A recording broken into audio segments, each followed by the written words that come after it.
Então vamos lá. Boa noite a todos. Hoje vamos falar um pouquinho sobre reações de substituição, um assunto, uma parte das reações orgânicas. Assunto esse um pouquinho mais difícil em relação à química orgânica. Então, de toda a química orgânica, acredito que esse assunto de reações é o mais complicado, tá? Mas não se assuste. A gente vai mostrar algumas imagens para tentar facilitar aí, o aprendizado desse conteúdo, certo? Então existem várias reações, tá? Reações de substituição é uma delas, existem reações de adição, existem reações de oxidação, depois a gente vai trabalhar com polímeros também, reações de polimerização, tá? É algo bem interessante, e que se aplica muito às coisas que a gente tem no nosso dia a dia, tá bom? Então, seguindo aí o slide, a gente vai começar a falar reações de substituição. Bom, onde a gente vai encontrar essas reações de substituição? Então, ela vai ocorrer geralmente em alcanos, tá? Em aromáticos e alguns derivados de aromáticos, aqueles aromáticos substituídos, por exemplo, tá bom? A gente também pode ter esta reação acontecendo em ciclanos com 5 ou mais carbonos na cadeia, tá? Tem uma explicação para isso, porque compostos cíclicos com 3 ou 4 carbonos, eles acabam quebrando, então não ocorre a substituição. Olha só, o nome substituição já sugere que a gente vai substituir um grupo por outro.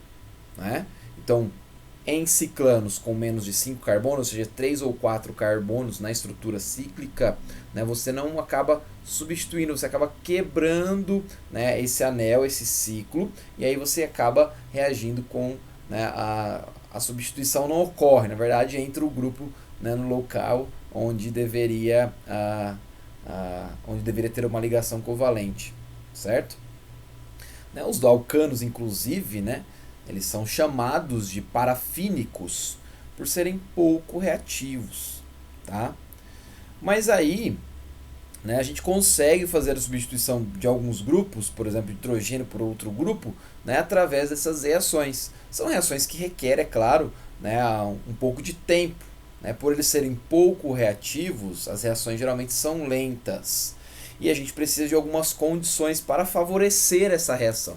As condições que a gente vai perceber nos exemplos que eu vou mostrar para vocês é sempre alta temperatura, luz e alguns catalisadores ali, certo? Então vamos lá. Primeiro caso, esse aqui é um dos mais comuns, halogenação em alcanos. Então olha o nome, halogenação, lembra halogênios, aquele grupo da família 7A lá da tabela periódica. Então a gente vai ter uma tendência aí de um alcano. O que é alcano? Uma cadeia carbônica que só contém ligações simples entre os carbonos. Não tem dupla nem tripla aqui, tá bom? Então a gente vai substituir um dos hidrogênios do alcano, tá, por um halogênio. Então aqui tem uma reação, onde a gente tem a reação de cloração, a gente chama assim, porque a gente está reagindo com o gás cloro. Então nós temos aqui o metano, CH4, reagindo com o gás cloro.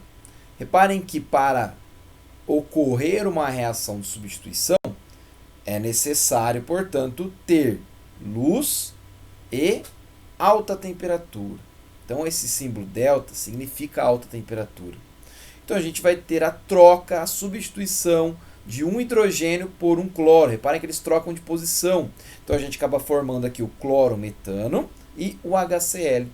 Então, reparem que a gente vai formar um haleto de alquila, assim que a gente chama esse composto, porque você tem um halogênio agora ligado a uma cadeia carbônica. Claro que isso aqui é bem pequenininho, mas não deixa de ser um haleto de alquila. E aí, como subproduto, você acaba formando também um pouco de HCl, certo? Se você tiver excesso de Cl2, por exemplo, de gás cloro nesta reação, ela vai continuar acontecendo. Por quê? Porque você está favorecendo que ela ocorra. Com uma alta temperatura, luz, você vai favorecer com que as outras ligações entre carbono e hidrogênio, ou seja, os outros hidrogênios na sua estrutura, né, que aqui a gente tem o produto, ó, CH3Cl, os outros hidrogênios também vão sofrendo reação de substituição, até a gente chegar lá no CCl4. Reparem que aqui a gente tem, então, uma completa substituição de todos os hidrogênios por cloro, tá? Claro que o produto, o subproduto é HCl também, né? Então a gente vai ter essa substituição em etapas aí, se a gente tiver excesso de reagente, no caso o gás cloro, e você manter essas condições por muito tempo, tá bom? Outro caso que pode acontecer é a bromação, que seria uma reação com o bromo, né? No caso, o bromo, a gente diz que ela é mais regioseletiva. Por quê? Né? Porque ela é um pouco mais lenta ainda do que o cloro. Como ela é um pouco mais lenta, ela reage naquele produto que a gente mais espera. Mas calma lá, né? Onde será esse produto que a gente mais espera? Primeira coisa, a gente precisa entender que esta reação ocorre por um mecanismo chamado radicalar. Ou seja, a gente forma radicais, tá? A gente vai formar radicais e aí, consequentemente, né, a gente vai ter então uma reação entre esses radicais, tá bom? Para formar os radicais é necessário, né, você fornecer energia. Você fornece energia e a ligação se rompe. Os aqui alguns exemplos, né? Gás cloro, Cl2, você fornece energia, quebra esta ligação covalente entre os dois cloros, quebra de uma maneira homolítica, ou seja, um elétron para cada cloro, formando radicais. O radical a gente representa por essa bolinha aqui, ó, que representaria, né, o elétron. Então a gente tem a formação de dois radicais cloro. Reparem que aqui, né, nesse processo, há uma absorção de calor, uma absorção de energia. Beleza? Então a gente pode ter a formação dos radicais tanto nos halogênios, que é o que você vai reagir, cloro ou bromo, né, gás cloro ou gás bromo, como também pode ocorrer, né, a formação dos radicais na cadeia carbônica, no alcano, que é o que ocorre também. Um detalhe interessante, né, a gente vai ver aqui,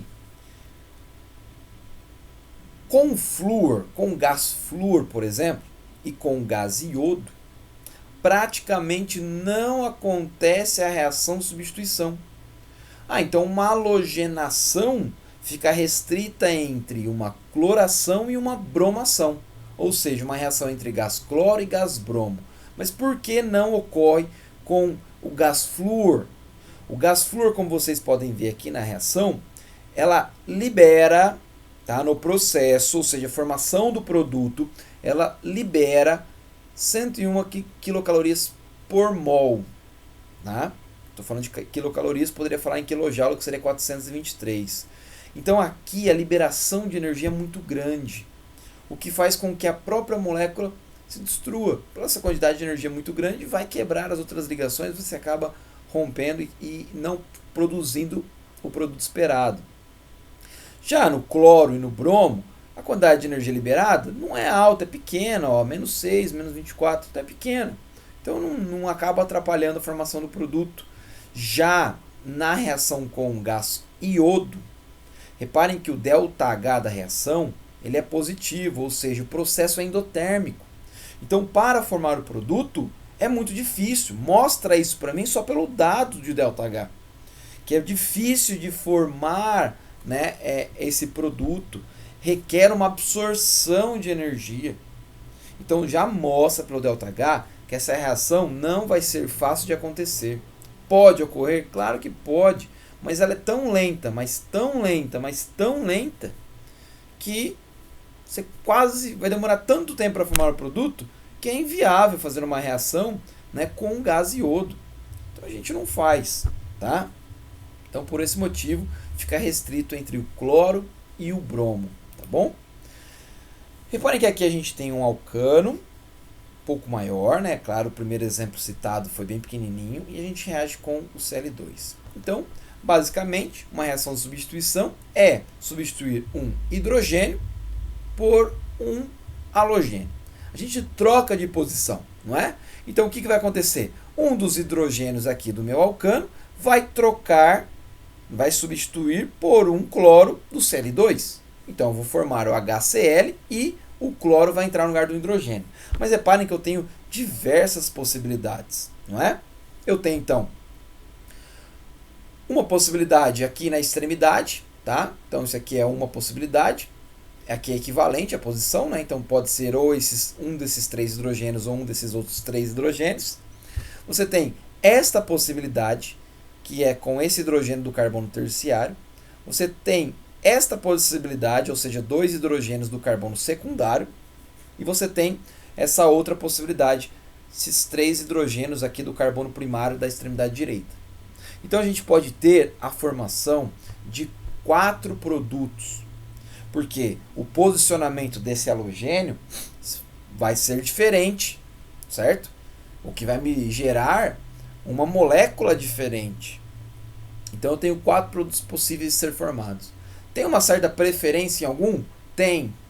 Tem sim, tá? Qual vai ser a preferência então, professor? Seguinte, galera. Como aqui o mecanismo de reação, ou seja, a forma como isso acontece, né, é do mecanismo chamado radicalar, a gente forma os radicais. Então, na hora que vai formar o radical, então, por exemplo, o Cl2, ele se quebra, né, o cloro se quebra, você tem Cl radical. Esse cloro radical vai e ataca, vamos dizer assim, um hidrogênio e captura um hidrogênio. Então, aquele carbono que perdeu um hidrogênio tem a possibilidade de fazer a ligação agora com outro cloro, com outro radical cloro que sobrou. E aí, então, é praticamente uma substituição, uma troca, né? Um cloro do Cl2 vai no lugar do hidrogênio, o hidrogênio vai no lugar do cloro, formando HCl. Então, troca essa posição. Então, nesse processo, né, há a formação dos radicais. Então, quando que eu vou formar o radical? Em qual posição aqui? Eu tenho várias possibilidades. Geralmente a gente vai formar o radical, tá? Que é mais estável. Então, quem vai ser o radical mais estável? Aqui eu tenho uma imagem. Olha, eu tenho 3 possibilidades de radicais aqui. Esse carbono, ele está ligado a um carbono, então ele é primário, certo? Esse outro é secundário, esse outro é terciário. Então pode sair esse hidrogênio formando um radical aqui, um radical primário. Aqui, se sair esse hidrogênio, forma um radical secundário. Por que um radical secundário? Porque o carbono, né, aqui do radical, que fica com o elétron, então ó, reparem que quebra essa ligação de maneira homolítica. Então o elétron sai com o hidrogênio, o elétron fica com o carbono. Então fica aqui o elétron, ou seja, esse carbono está louco para reagir, tá? Está loucão para reagir. Porque ele quer se estabilizar, a regra do octeto, né? Então ele tá louco para se estabilizar. Aqui você tem 2 carbonos ligados a ele, então a gente diz que é um carbono secundário, um radical secundário. E aqui, no caso, um radical terciário. Qual vai ser preferência, vamos dizer assim? Sempre aquele carbono que tem mais carbonos ligados a ele, ou seja, o carbono terciário, vai ser o radical mais estável. Então, na estrutura carbônica, na hora que ela vai formar um radical, a preferência é formar um radical mais estável. Então, se eu tenho possibilidade de formação de radical, onde eu tenho um carbono terciário, um carbono secundário, um carbono primário, qual vai ser a preferência do radical formado? O terciário. Esse é prioridade. Depois, o secundário e, por fim, o primário. Claro que ainda tem, por fim, o radical metila, que seria só um CH3. Né? Então, aqui a gente tem que perceber que eu tenho, tá, uma preferência. Quer dizer que então, a minha reação de substituição sempre vai acontecer quando houver a possibilidade de um carbono terciário? Não, não é sempre. Mas a preferência da reação acontecer é na substituição daquele carbono que formaria um radical terciário, tá bom? Então, é questão de preferência. E por que isso? Tem uma explicação para isso? Claro que tem. Eu costumo falar o seguinte, olha, você perde aqui, né, ó, você perde o hidrogênio, poxa, vai faltar uma ligação, você perde um elo, né, que te dá estabilidade. Então, quanto mais amigos você tem, vamos considerar que carbono aqui, ó, é amigo de carbono. Então, quanto mais amigos você tem à sua volta, mais eles dão força para você suportar a falta daquele elemento que estava ligado a você. Então você foi lá, ó, perdeu a namorada, ficou triste pra caramba, certo? Então quanto mais amigos você tem, mais eles te ajudam a suportar aí, né, a falta que a namorada fazer na sua vida, pelo menos nas primeiras semanas, certo? Então, claro que é uma brincadeira, né? Mas aqui a gente consegue lembrar, então, uma bobeirinha, uma brincadeirinha boba, mas que facilita a gente lembrar. Então, ó, aqui no primeiro caso você tem um amigo só para te ajudar a suportar a falta. Aqui você tem dois para te ajudar a suportar a falta. Aqui você tem três. Então, qual que seria o radical mais estável, ou seja, o melhor radical? Aquele que tem mais amigos para ajudar aí, né, a você, radical, suportar a falta daquele elemento que você perdeu. Tudo bem? Então, né, um detalhe importante aqui é a gente perceber que na prática nem sempre a porcentagem do produto formado é referente a do radical esperado. Então, ó, qual que seria o radical esperado aqui? Esse cara aqui, ó, segunda possibilidade. Por quê? Porque ele formaria um radical terciário. Ele estaria ligado a outros 3 carbonos. Qual que seria a segunda maior probabilidade? Esse cara. Então, ó, o ideal, né, que a gente esperaria é que a gente tivesse uma porcentagem de produto maior para esse cara aqui, ó. Porque o cloro entrou no carbono terciário. Para esse e em segundo lugar para esse. E depois em terceiro lugar para esse e para o primeiro. Aí você fala, pô, mas a porcentagem não tem nada a ver então. Porque muitos fatores influenciam na formação do produto. Claro que a gente está discutindo uma questão, né, uma possibilidade, né, de formar o produto. Mas aí na hora que está no meio reacional, né, o cloro não fica esperando. Tipo assim, vou procurar o carbono terciário para fazer a reação.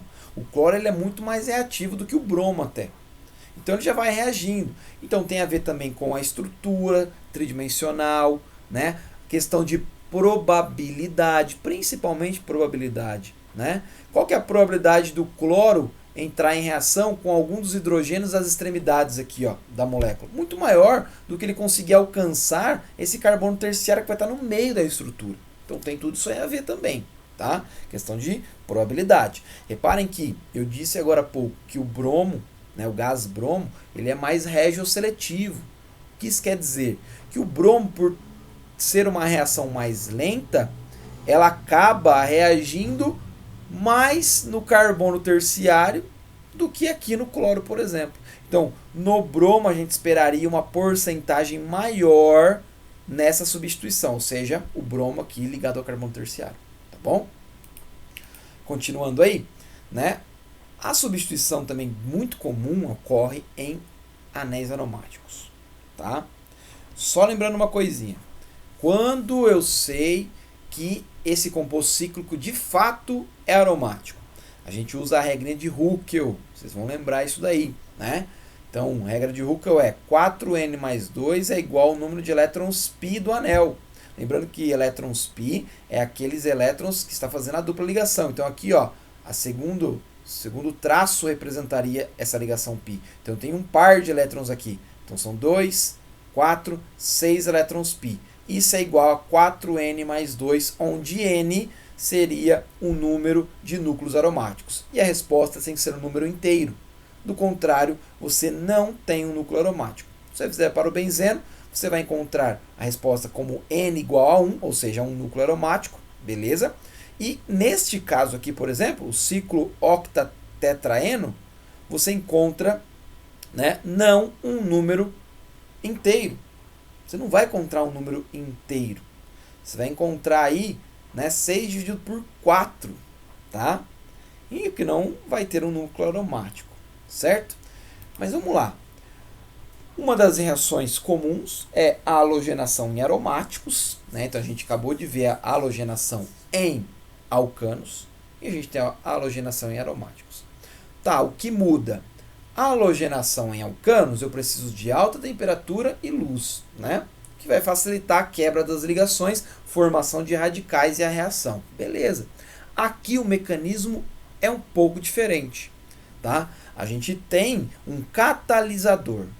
O catalisador aqui, ó, reparem que geralmente é alumínio ligado a 3 cloros, ferro ligado a 3 cloros, ferro ligado a 3 bromos. Então, a cara dos catalisadores são essas daqui, tá bom?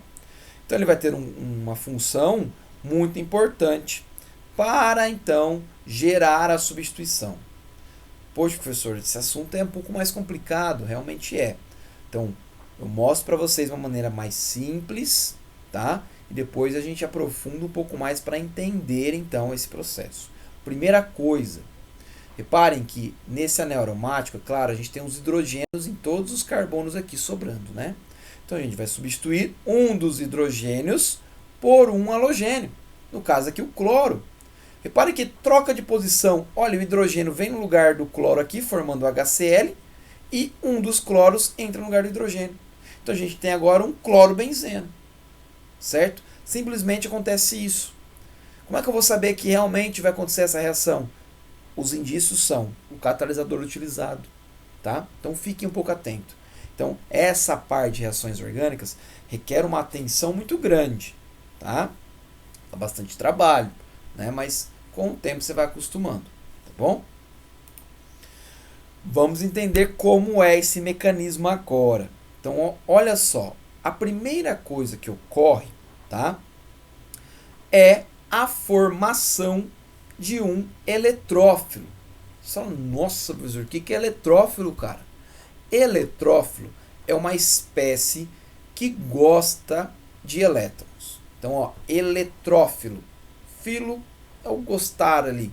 Eletro, lembra? Elétrons. Então, gosta de elétrons, tá bom? Então, ó, já dá para perceber quem vai gostar de elétrons. Uma espécie de carga positiva ou carga negativa? Quem vai em busca de elétrons, que é carga negativa? Quem vai em busca de elétrons é quem é positivo. Porque as cargas opostas se atraem, a gente sabe disso. Então, o Cl2, ele vai acabar formando um íon positivo. Nossa, que loucura! Bem isso mesmo, tá? Claro que isso aqui é uma representação, né? Existem diversas representações. Eu estou tentando buscar uma representação mais simples aqui para que você entenda o processo. Então, o meu catalisador, né? Ele tem mais ou menos esse formato. E como os cloros aqui são bastante eletronegativos, eles puxam os elétrons para ele, deixando esse alumínio muito positivo.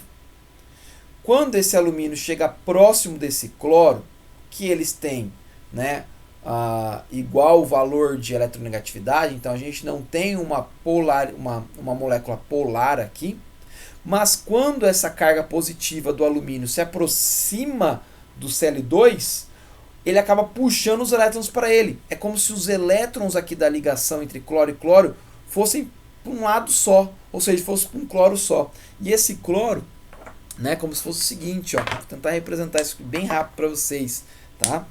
Então, é como se quando, né, esse AlCl3 aqui está muito positivo, chega próximo do cloro, é como se ele puxasse os elétrons para próximo dele. E é como se esse cloro aqui, ó, que está longe da interação, ficasse muito positivo, a ponto de a ligação ser rompida entre os dois cloros, e quem acaba ficando com o elétron é esse cloro que se liga ao AlCl3, como vocês estão vendo aqui na imagem. E aí fica o cloro sozinho, sem o elétron. Tenho aqui o Cl+, representado aí na imagem. Então, esse Cl+, a gente costuma chamá-lo, essa espécie que está em busca de algo negativo. Por quê? Porque ele está instável, ele está positivo, ele está louco para achar alguém de carga negativa. Está maluco para achar. Porque ele está instável, ele precisa se estabilizar. Então, essa espécie a gente chama de eletrófilo. Tá bom?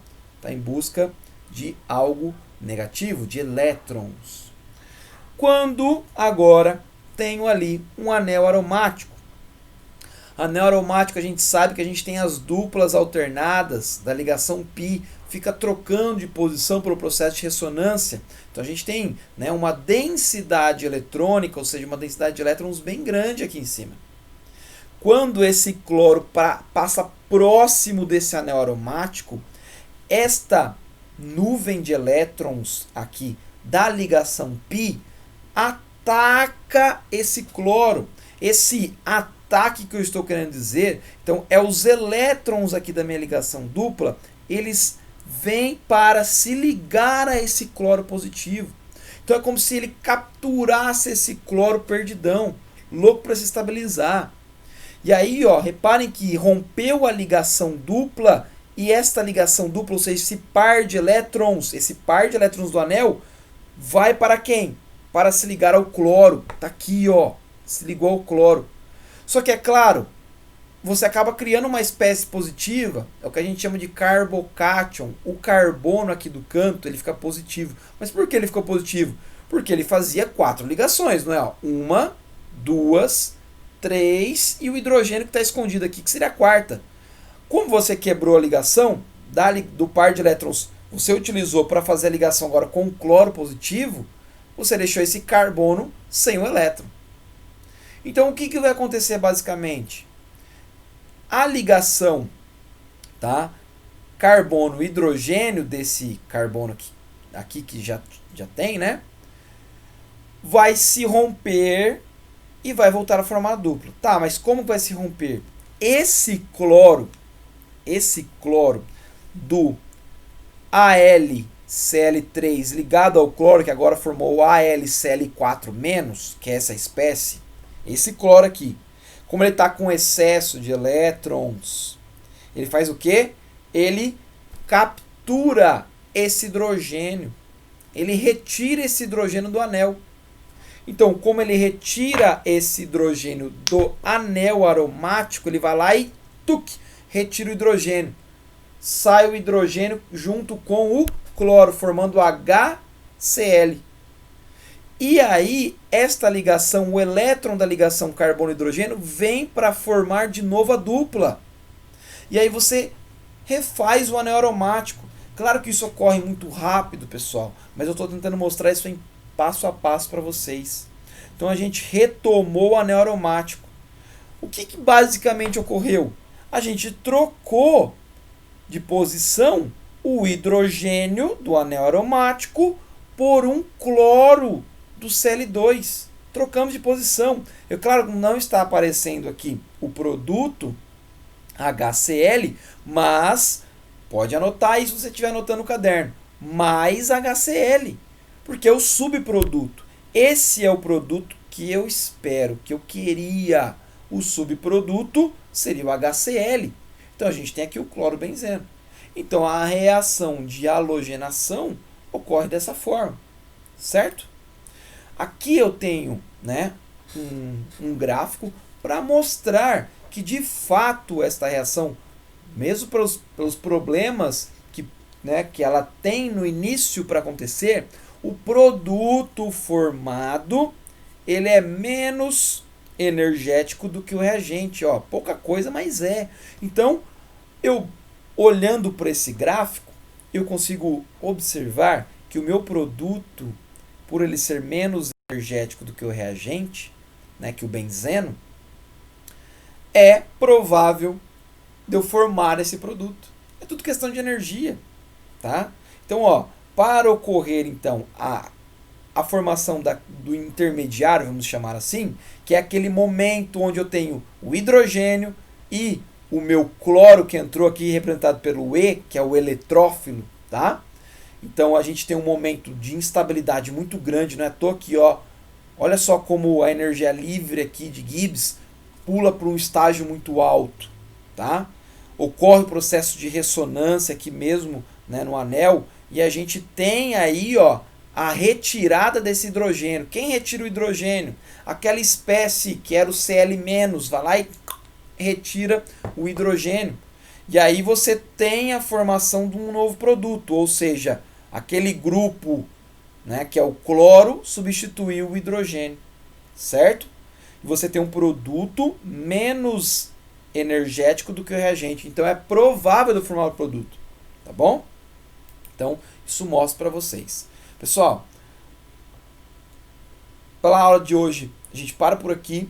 Nas próximas aulas vou continuar com essas reações de substituição, mostrando outros exemplos de reações de substituição, tá bom? Isso aqui é uma introdução às reações e é claro que, né, o mecanismo muda em alguns momentos, mas basicamente é isso. Eu só vou substituir um grupo por outro. Então eu vou falando